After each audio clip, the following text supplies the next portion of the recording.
سلسلہ ایسا ہے کہ ماں ایک بہت عظیم ہستی ہے، اس کے پاؤں کے نیچے جنت ہے.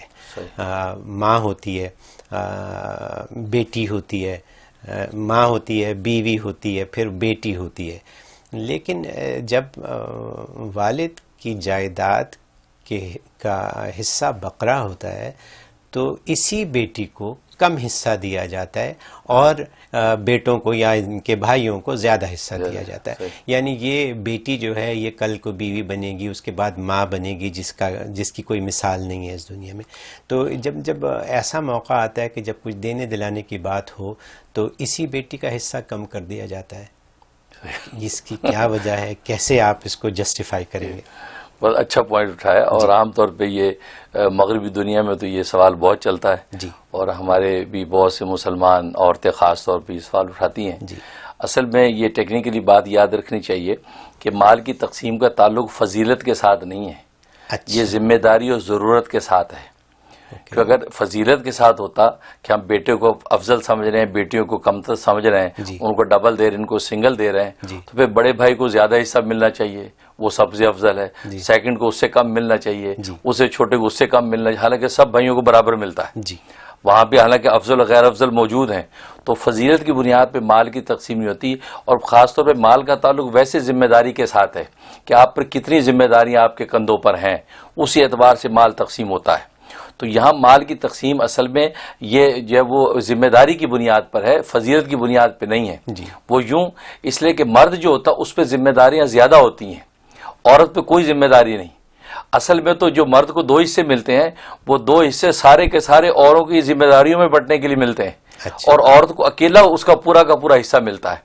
کیونکہ مرد اگر باپ ہوگا تو اس کو اس کی بیوی کا خرچہ بھی دینا ہے، اس کو اپنے بچوں کو بھی پالنا ہے، اور اس کے ماں باپ ہوں گے تو اس ماں باپ کو بھی دینا ہے. تو شوہر ہے تو بیوی کا خرچہ بھی دینا ہے، باپ ہے تو بچوں کا خرچہ دینا ہے، بیٹا تو ماں باپ. تو اس کے جو اخراجات، اس کی ذمہ داریاں بہت زیادہ کندھوں پہ، اسے شریعت اس کو ڈبل حصہ دیتی ہے.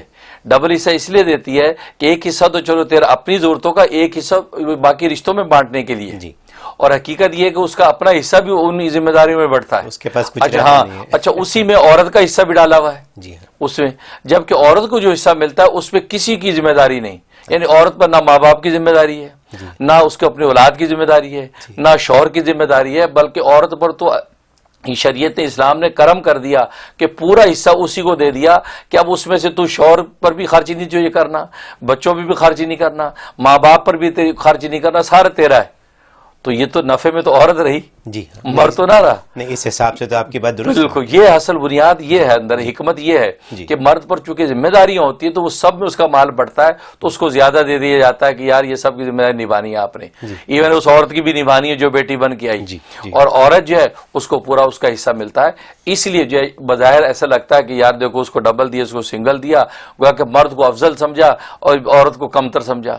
تو اس کا میں جواب دیا اگر افضلیت کی بیس پہ ہوتا تو بڑے چھوٹے بھائی کا بھی الگ الگ ہونا چاہیے تھا. حالانکہ جو سب سے نیک بھائی ہے اس کو بھی اتنا ہی ملے گا جو سب سے بد ہے جتنا اس کو ملتا ہے. تو اس لیے یہ حکمت سمجھتے نہیں ہیں، تو ظاہری شکل میں اس پر اعتراض کرتے ہیں.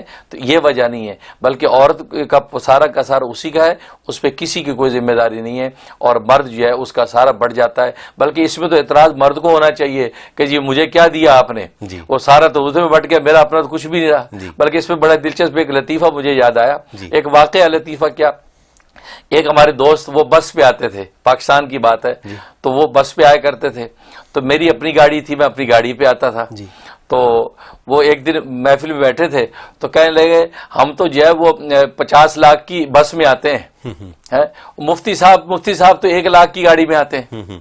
یہ بات کی وہ صاحب تو 1 لاکھ کی گاڑی میں، ہم تو 50 لاکھ کی بس پہ آتے ہیں. یہ بات کہی تو سب ہنسنے لگے. تو میرے پیر و مرشد شہید اسلام مولانا یوسف لدھیانوی شہید رحمۃ اللہ علیہ محفل میں بیٹھے تھے.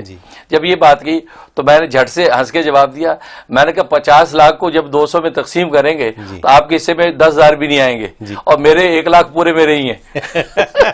کیونکہ بس کے اندر تو 200 آدمی ہے تو سب میں بٹے گی، تو آپ کے حصے میں تو 10,000 بھی نہیں آئیں گے، اور میرا جو ہے 1 لاکھ کی گاڑی پورا لاکھ میرا ہی ہے جی جی تو نفع تو میں ہوں، آپ نہیں ہیں. جی. تو سب ہنسے، تو حضرت خوب ہنسے.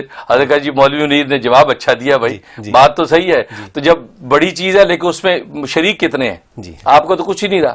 تو بات وہی ہے کہ اس شوہر کو جو 2 حصے ملے مرد کو، اس میں شریک اتنے ہیں، اس بیچارے کے پلے کچھ بھی نہیں رہا. لیکن اس عورت کو جو ایک ملا وہ پورا کا پورا اس کا ہے. لہٰذا اس میں شریعت عورت پر رحم کیا ہے، اس پہ ترحم کیا ہے، کیونکہ عورت جو ہے صنف نازک ہے، کل کو کما نہیں سکے گی، اس لیے اس کے اندر کوئی ذمہ داری نہیں رکھی کہ کل کو اگر اس پر برا وقت آیا تو اکیلی اپنی ذات کو بچا سکے. تو عورت پر رحم کیا اسلام نے، ظلم نہیں کیا. جی.